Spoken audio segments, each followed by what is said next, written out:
Olá, eu sou a arquiteta Patrícia. Em Alphaville existem normas.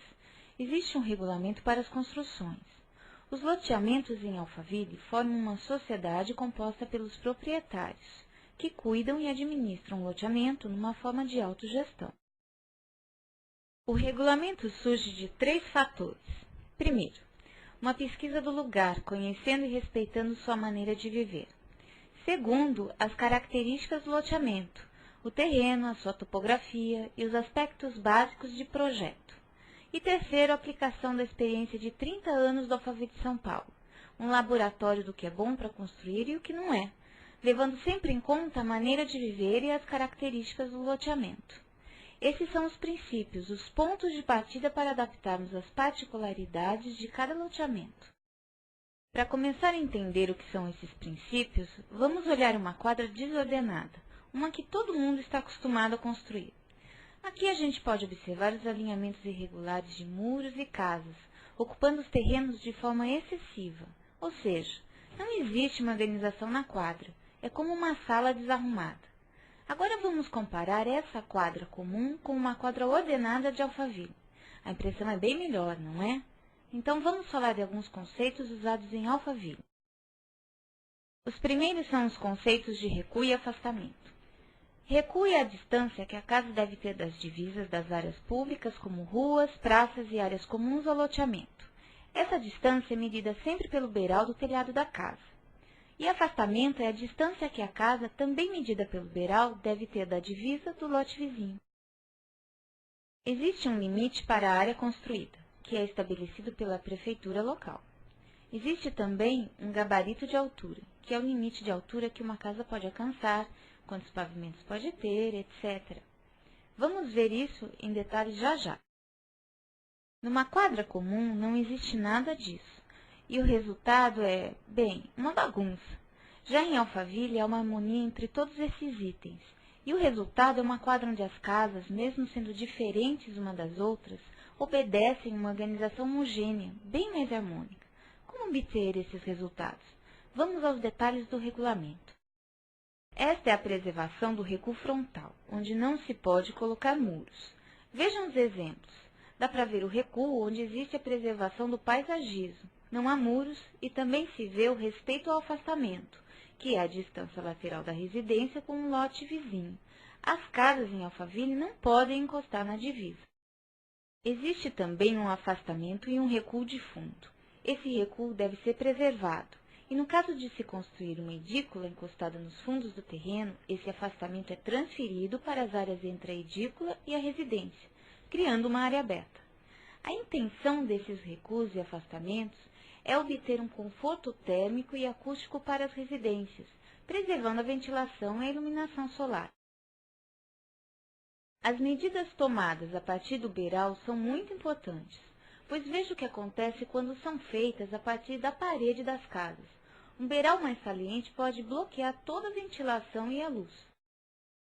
Outro item importante em Alphaville são as construções monobloco. Quando o terreno da casa faz divisa com áreas de preservação, como lagos e parques, a edícula, se existir no projeto, deve se incorporar à casa, para manter o recuo da construção com essas áreas de interesse ambiental. Em Alphaville residencial não existem lotes de esquina, que é quando um terreno tem frente para 2 ruas que se cruzam. Cada quadra é arrematada com uma área verde de preservação, e na divisa entre os lotes extremo de quadra com essas áreas verdes, se houver a intenção de fechar o terreno, nós pedimos que seja colocado um gradil. O gradil, ao invés do muro, integra muito melhor o arremate da quadra com o paisagismo de sua residência, criando ambientes muito mais bonitos, além de permitir um recuo um pouco menor da casa com a área verde. Mais um pouco sobre os extremos dos lotes. Os extremos dos lotes são áreas verdes, comuns, preservadas pela sociedade Alphaville, e não se pode fazer entradas de carros ou pedestres por essa área. A entrada de sua casa é pela frente de seu lote, mas você pode ter a frente de sua casa voltada para a área verde, sem problemas. Veja como tudo se harmoniza. Todos esses cuidados não limitam o projeto da residência. Na verdade, a protegem, ao garantir os benefícios do urbanismo de Alphaville. Vejam o resultado final das normas no aspecto final do loteamento. Comparem agora com uma quadra desordenada. Bem, mas e se eu fizer minha casa térrea com uma linda piscina e o meu vizinho construir uma casa de 2 pavimentos e tirar o meu sol? Para conciliar esses 2 projetos, o loteamento de Alphaville regulamentou o controle de altura. Vejam esse exemplo de 2 residências em uma quadra, sem regulamentação de Alphaville. Cada um construiu como quis, sem gabaritos de altura, e mesmo as construções estando distanciadas acabam se prejudicando. Em Alphaville, uma residência pode ter 2 pavimentos acima do nível da guia, e o controle de altura começa recomendando que as construções sigam um perfil do terreno o máximo possível. Depois, usando como referência o nível da guia, é estabelecido um limite de altura, de onde o primeiro patamar vai ser levantado, e também um limite de altura para esse patamar. E à medida em que a residência for acompanhando o terreno com novos patamares, os limites de altura sobem de acordo com cada novo patamar, e assim é criado um ordenamento de altura que acompanha o terreno, onde apenas as edículas devem ser térreas, não podendo ter 2 pavimentos. Todas essas normas e regulamentos dizem respeito apenas aos aspectos de urbanização e zoneamento, e não interferem nas decisões individuais de cada casa.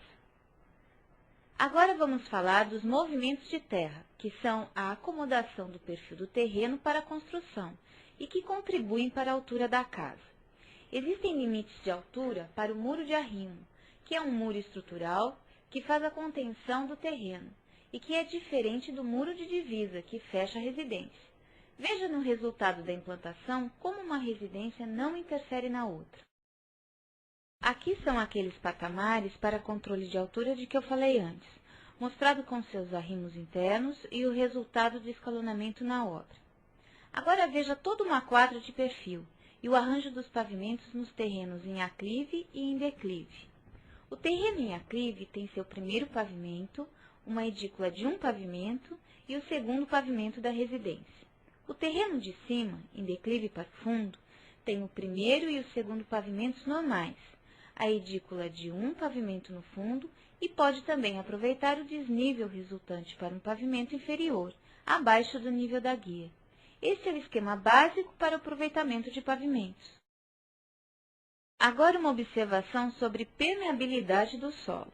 Toda prefeitura estabelece uma taxa de permeabilidade, que significa a capacidade do solo de reter água, e que é uma área de solo não construída, reservada nos terrenos para absorção da água da chuva. O regulamento de Alphaville respeita essa taxa de permeabilidade estabelecida pela prefeitura. Vamos descer mais um pouco e falar sobre água e esgoto. Em Alphaville, água e esgoto circulam pelas áreas de servidão, que são aquelas áreas não construídas nas laterais dos terrenos, os afastamentos, lembram-se? Aproveitando a queda natural entre os terrenos, o seu vizinho de cima serve-se do terreno mais abaixo, como saída para fazer chegar sua tubulação de água e esgoto até a rua, onde corre a tubulação principal. Ali, embaixo da calçada, em área pública, correm as conexões elétricas e de telefonia, as tubulações de água e, mais abaixo, a rede de esgoto. Por fim, um último regulamento, o regulamento de obras. Ele existe para preservar o bem-estar de quem mora em Alphaville e é aplicado desde a primeira construção. Diz respeito à organização na obra, horários, segurança, padrão de tapumes, limitação de publicidade, etc. Esta é uma obra em Alphaville e esta é uma obra fora de Alphaville. Sentiram a diferença? Veja de novo, nem parece uma obra, não é mesmo? Agora um pouco de história. Esta é uma visão de Alphaville em São Paulo, Residencial 1, nos idos de 70. E esta é a mesma vista hoje, o resultado comprovado de todos esses cuidados com urbanismo e meio ambiente de que estivemos falando. E quem cuida para que tudo isso se realize conforme o figurino? É você, através da autogestão, através de sua contribuição individual e através do compromisso de todos nós com a qualidade de vida.